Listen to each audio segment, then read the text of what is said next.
Okay, so today we're going to talk about how to study for anatomy and physiology, or study for the sciences in general. And when we're talking about studying for the sciences, we're going to really look at how do you be active learners? How do you engage with the material? How do you engage with the professor to figure out exactly what's going on in the class? Now, one of the things that you want to think about is you want to think about the different levels of thinking that you need to do to be successful in the sciences. And this comes from a theory called Bloom's taxonomy. Bloom's taxonomy has multiple different levels in which you can understand and use information. So you can have the most basic level, recall. Where's the tibia? You either know where it is or you don't know where it is, right? You can look at translation where you're putting it into your own words. So you might say that the function of the heart is to get blood through the body. And it might say much more complicated than that in your book, but when you put it into your own words, now you're beginning to understand what's going on. Interpretation is when you understand information in relationship to others. So you realize that the heart pushes blood through the entire body, and it circulates through the lungs where we end up getting some of our oxygen and dropping off our carbon dioxide.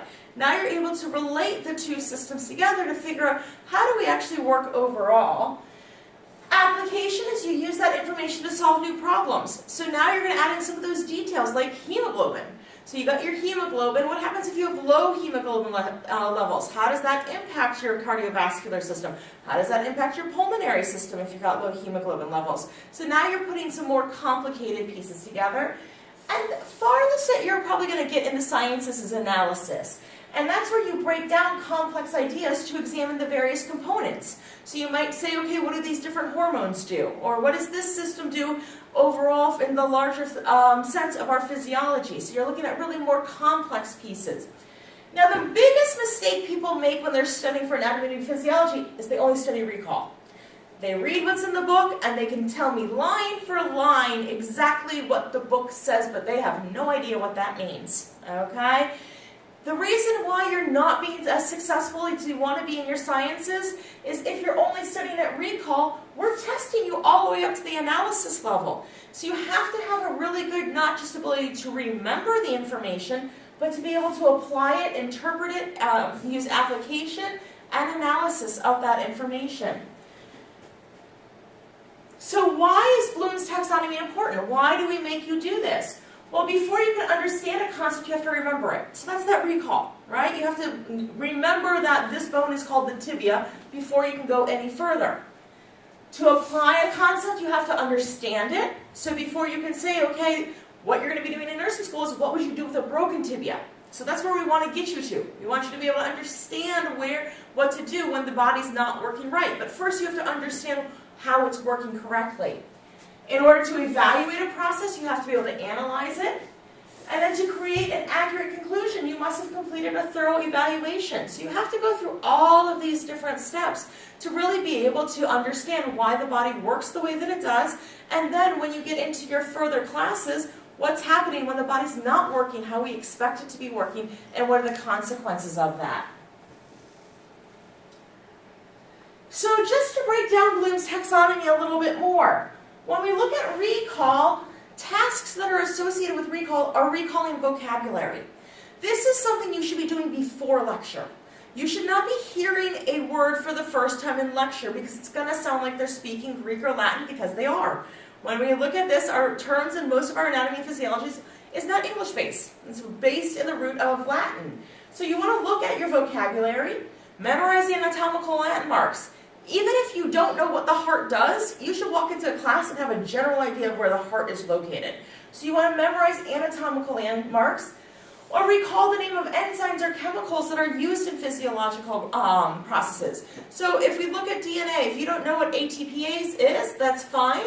But remember that ASE is an enzyme, and then you put ATP in front of it, and they probably have something to do with each other, and that means something to do with a chemical reaction. So these are some tasks that you have. Remember, these are just recalling. I'm not actually knowing what any of this does. I'm just saying, okay, I can remember what this word means, I can remember where the heart's located, and I can remember that there's an enzyme called this. What actually does, I have no idea at this point. If you stop studying there, that's why you're not doing well on your tests.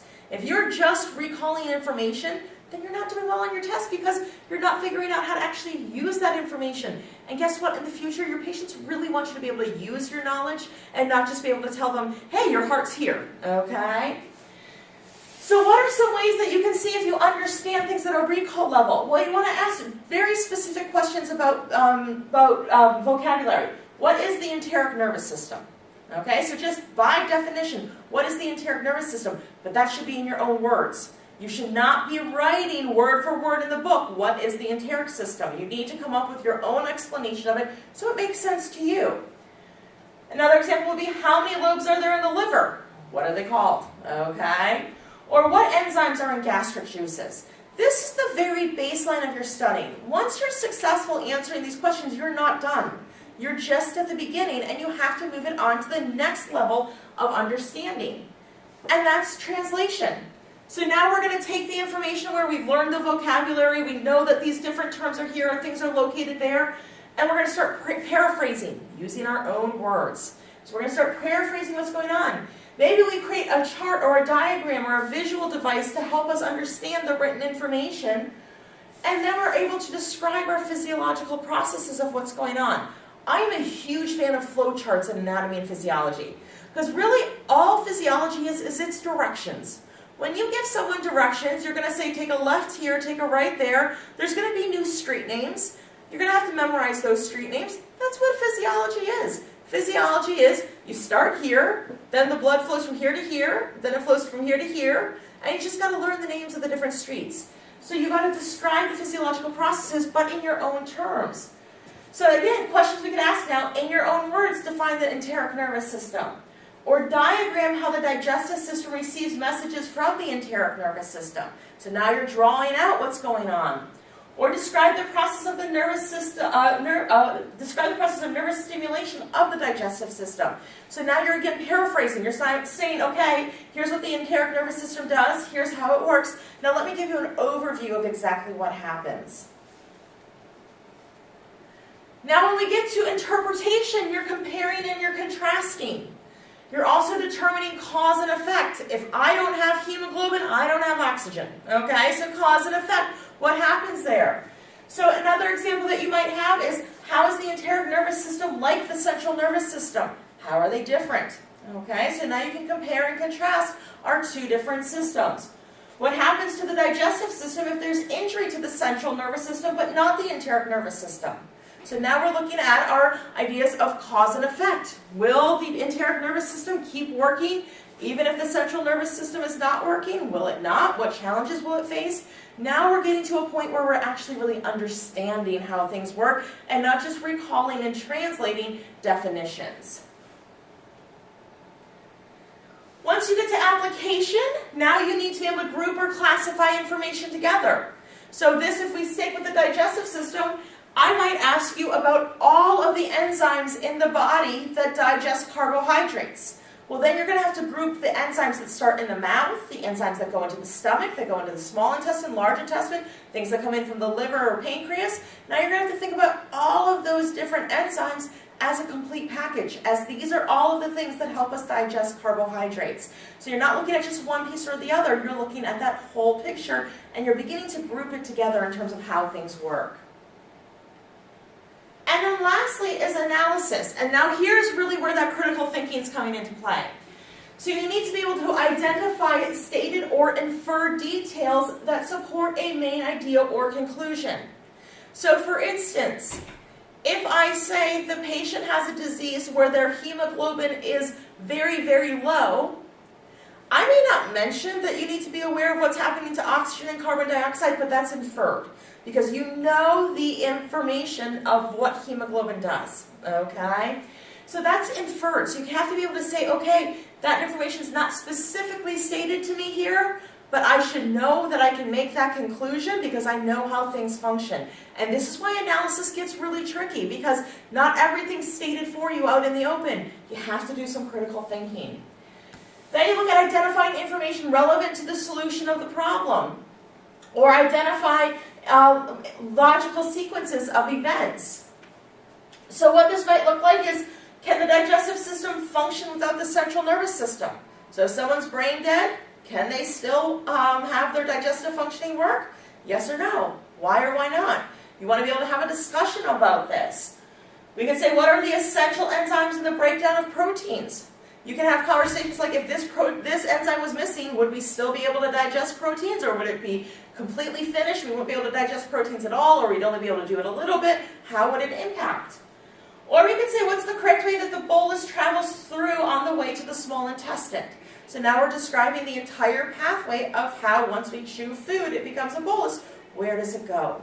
So these are things that you want to think about. You've got to remember that when you're studying, if you're only studying at recall, or you're only studying at recall and translation, that's why you are not doing as well as you'd hope on your test, because we're expecting you to get up to that application analysis level. So I want to talk now about overcoming some study challenges. So a couple of challenges that people face is just lack in experience of asking questions. If you're not used to answering anatomy and physiology or complicated analysis level science questions, go practice questions, okay? So you can sometimes write your own, so put them into Quizlet, write your own question on what you think it might look like, or look for them in your textbook, but you've got to get your hands on and you've got to practice those questions to see how you're doing. Practice with a study partner. If your study partner says, no, it works this way, and you're like, no, it works this way, now we're having a discussion. And maybe you're both a little bit right, but not completely right, and then you get to the completely right picture through that discussion. Review different types of question wording. So don't always answer the same exact type of question. Professors get questions or write questions from many different sources. You got to think about all of the different ways things can be worded and not just what you're most used to. So you want to answer questions from multiple different sources. Another issue that people have is lack of concentration. If you really struggle with concentrating on the sciences, go to the library. Study in a quiet place. But when you're studying, don't try to study for 7 hours at a time. That's not going to be useful. Study in short blocks over a longer period of time. Now, if you're a procrastinator and it's the 2 days before the test and you're opening the book for the first time, I'm saying it's a good idea, still follow this rule. But instead of your short periods over your short blocks over long periods of time, instead of that being a couple hours every day, make that I study for an hour, I take an hour break. I study for an hour, I take an hour break. I study for an hour, I take an hour break. So even if you're really cramming for a test, you really only want to be studying in short blocks, because there hits a point where you can read and read and read and not remember a single thing that you read. So you want to make sure you're focused when you're studying. We're going to come back to this, but I want you to try to use the SQ3R technique in going through your textbook and your notes and learning. And this is where we survey in terms of what are we looking for. So I just kind of get the layout of my textbook or the layout of my class notes. Questions, what do I already know? What do I expect to know? Then I actually read what I'm supposed to read. Then I try to recite it in my own words. And then I review to see if I actually remembered everything I was supposed to remember. If I'm successful, then I move on to the next topic. If I'm not, then I repeat the process over again. So kind of that changing in activities is really, really useful for people who have trouble concentrating when they're studying for the sciences. And the last is set learning goals. Instead of saying, today I'm going to learn the cardiovascular system, start with today I'm going to learn the anatomy of the heart. Break it into small, manageable goals so it doesn't seem like this overwhelming task that you just can never motivate yourself to undertake because it's so overwhelming. So break what you want to do into small goals. So again, I just want to touch on the SQ3R method because I think it's a really good method. So step one when you're using the SQ3R method is to survey. So look at your notes, look at your textbook, survey all of the information that you have. Look at layout, look at chapters, look at sections. Pay attention to any graphs or any pictures that may be in there. What are they trying to tell you? What do you think you'll learn by the fact that you have a picture of the heart? Well, then I can assume I'm probably going to learn about the heart today. So go through and take a look at those. Look for any words that are highlighted or bolded. If you don't know those words, pause and look them up in the glossary. Then, once you kind of have a feeling for what the layout is, what you're going to be looking at, ask yourself questions about the text before you've even read it. Say, what do I know about the heart? Okay, I know these different things about the heart. I know it's a muscle. I remember studying the tissue earlier this semester. This is what I remember about the heart. And then think about what you think the goals are for you to learn. So when I'm studying this chapter, I expect to learn this.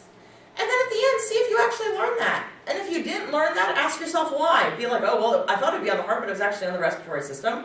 Or say to yourself, it was actually on the heart, so I gotta go figure out why I didn't learn this because I clearly missed something. Okay? So you wanna go through and you wanna say, okay, this is what I think I should be learning, and then do that check at the end. Did you actually learn it? Try to understand what the author's trying to convey. So what do you think the author's really trying to get across to you? Once you've done that preparation, now you're ready to read. So read the text actively. Make sure you're keeping the previous steps in the back of your mind. So what do I expect to learn from this section? What do I already know? What am I bringing to this section? You want to be thinking about all of that as you're reading.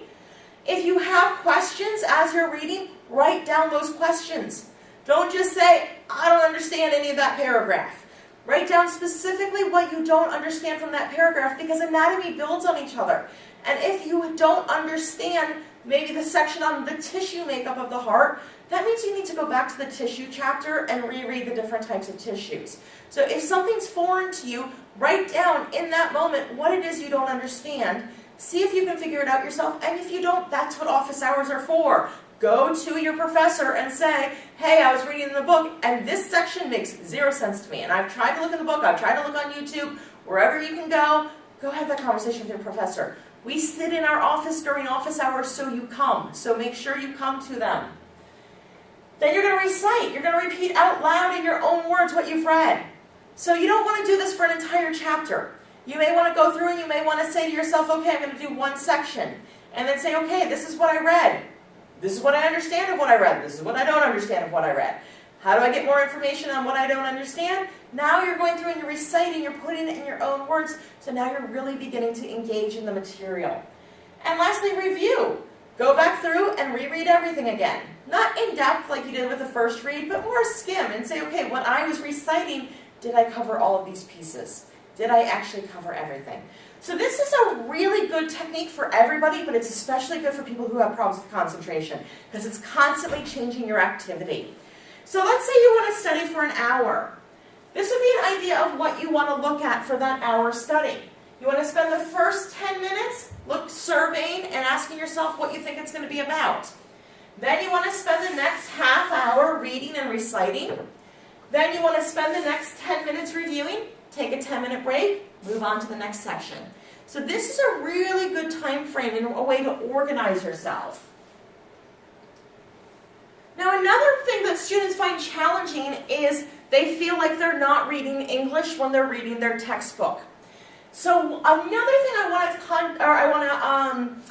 want to address with you is what to do when you have unfamiliar terms. You can't just say, I don't know that word and keep on reading, because usually that word has something to do with what you're learning.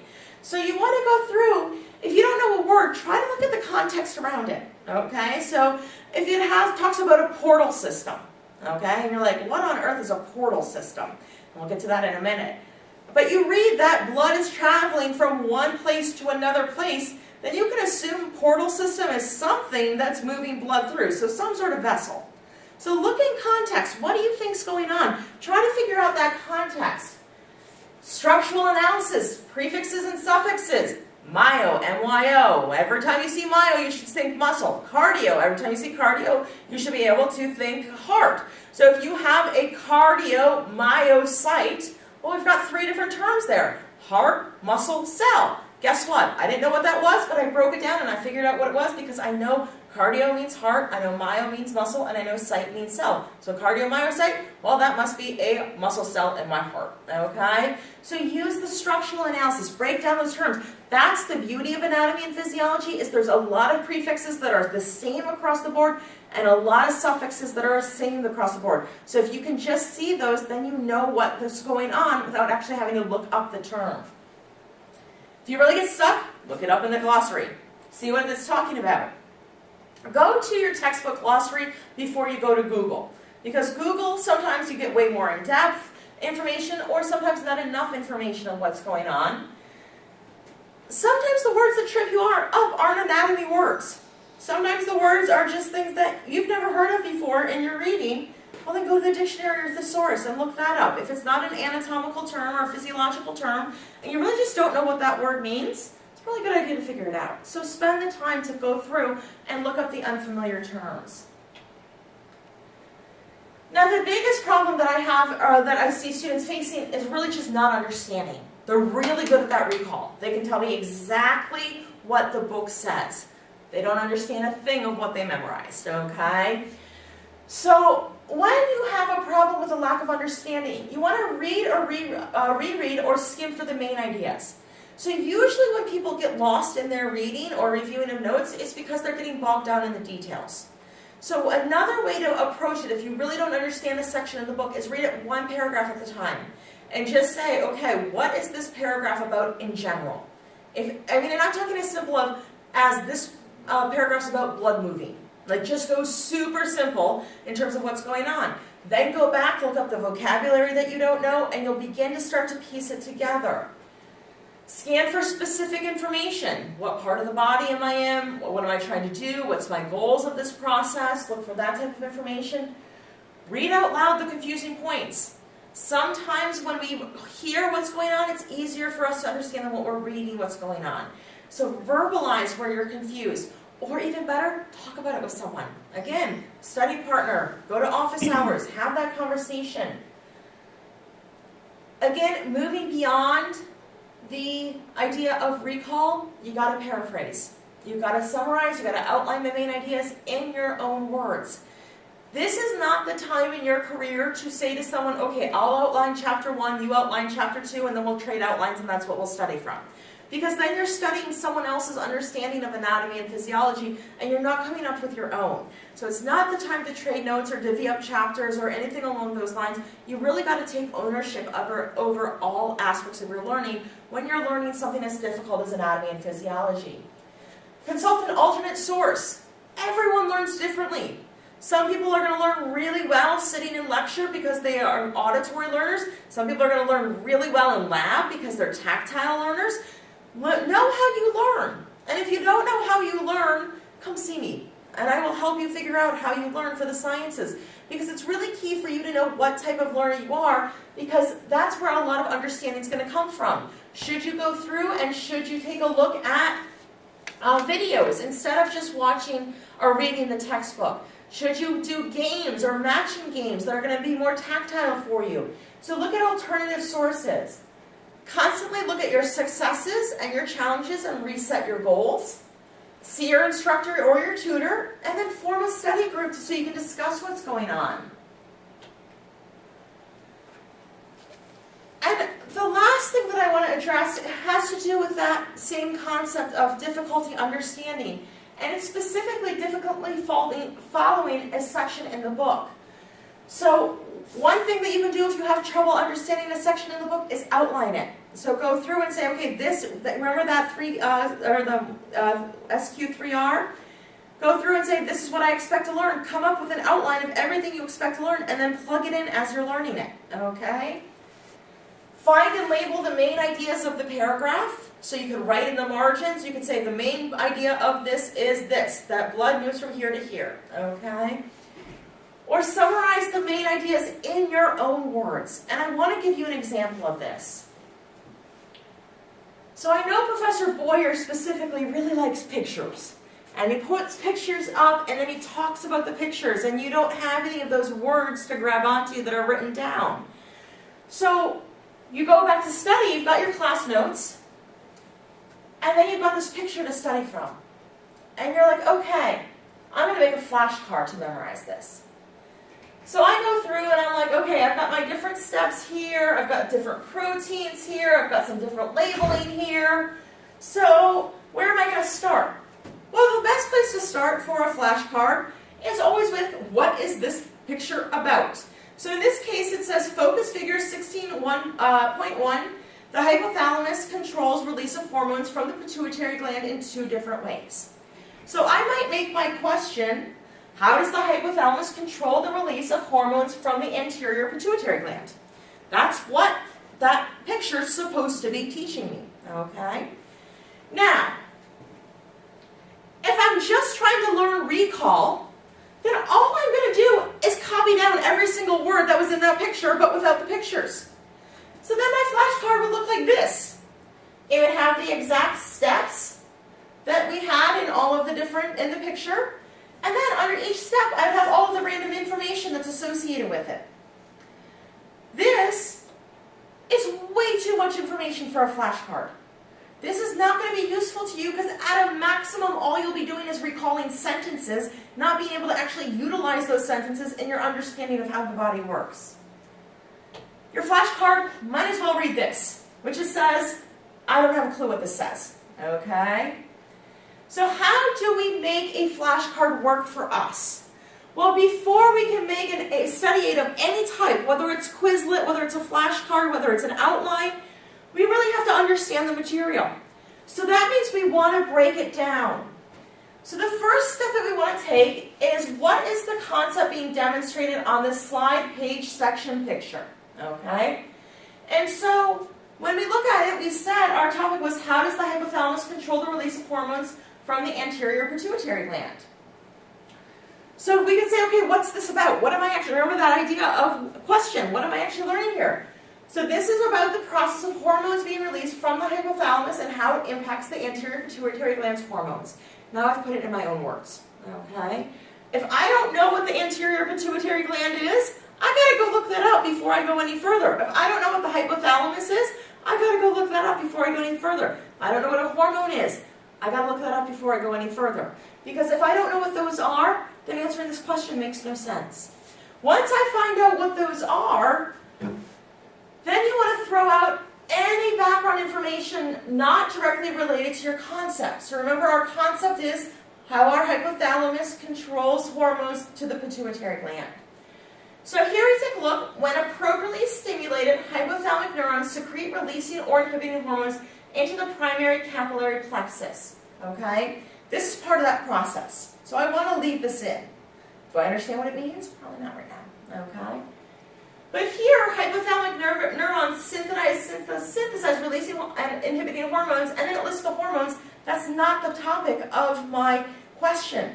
My question is, how does it happen, not what are they? So if I have this on the same slide, I'm overwhelming it with information. So I know right away I'm throwing this out. This piece right here I'm not including in my index card. The next one, hypothalamic hormones then travel through portal veins to the anterior pituitary where they stimulate or inhibit release of hormones made in the anterior pituitary. Okay, so again, did I understand that? No, not necessarily, but I can recognize that's part of the process. So I'm going to leave that in as something I need to know. The next part, though, is the hypophysioportal system is made up of a primary capillary plexus, hypophysioportal veins, secondary capillary plexus. And a portal system is two capillary plexus beds connected by veins. These are definitions. These are not processes. These are things that you need to know before you go any further, but they shouldn't make your way onto your index card because that's not related to what you were trying to learn. It's not related to your original question, which is how does this process work? So I'm going to pull that out. I might be making separate flashcards for those two if I don't know what those terms are, but that's not going to help me understand the process. Then I have the last part. In response to releasing hormones, the anterior pituitary secretes hormones into the secondary plexus. This in turn empties into general circulation. Again, part of the process here.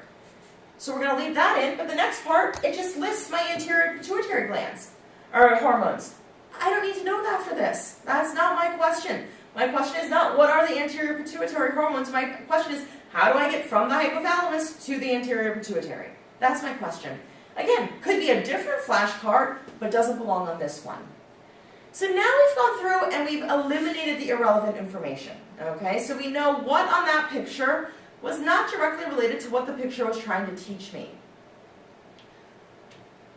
So now I need to simplify. Okay, so like I said, this was what was written on the picture. When appropriately stimulated, hypothalamic neurons secrete releasing or inhibiting hormones into the primary capillary plexus. Probably sounds like Greek to you, okay? So let's think about what's actually going on here. Well, when appropriately stimulated, hypothalamic neurons. So I'm going to have some sort of stimulus come to the hypothalamus, okay? The hypothalamic neurons secrete releasing or inhibiting hormones.